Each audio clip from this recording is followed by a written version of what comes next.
They're lying to you about how airplanes really fly. And once you see this, you can't unsee it.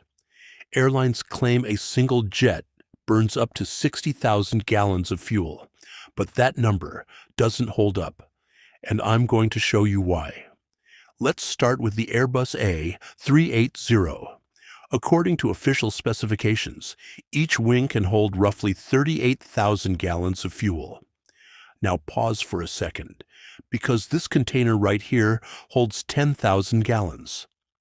They're asking you to believe that each wing is somehow carrying almost 4 of these massive tanks, perfectly hidden inside. And that simply doesn't add up visually or mechanically. And that's not an accident. Here's where it gets uncomfortable. Jet turbines don't actually rely on fuel the way we're told. That sounds insane, I know. But stick with me. This image right here is the ceiling of an ancient Indian temple. These structures weren't just decorative. They were designed to harness etheric energy, acting as power plants. Now look at a modern jet turbine.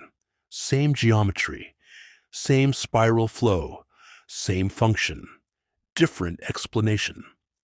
What's even more interesting is that only 3 companies on Earth are licensed to manufacture jet turbines: Rolls-Royce, Pratt and Whitney, and GE's Aviation. And if you follow the ownership trail, you'll find the same 2 names sitting at the top as major shareholders: BlackRock and Vanguard.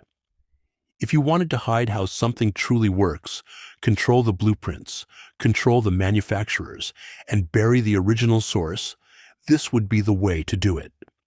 Because the truth is, free energy is hidden in plain sight.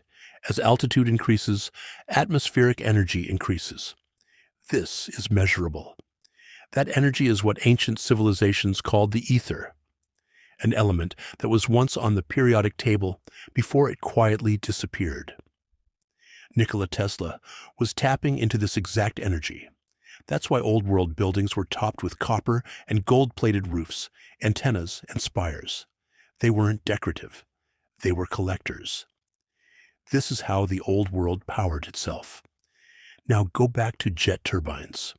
Fuel is used only for initial combustion and startup. Once the aircraft reaches altitude, the system transitions. Combustion gives way to etheric energy intake.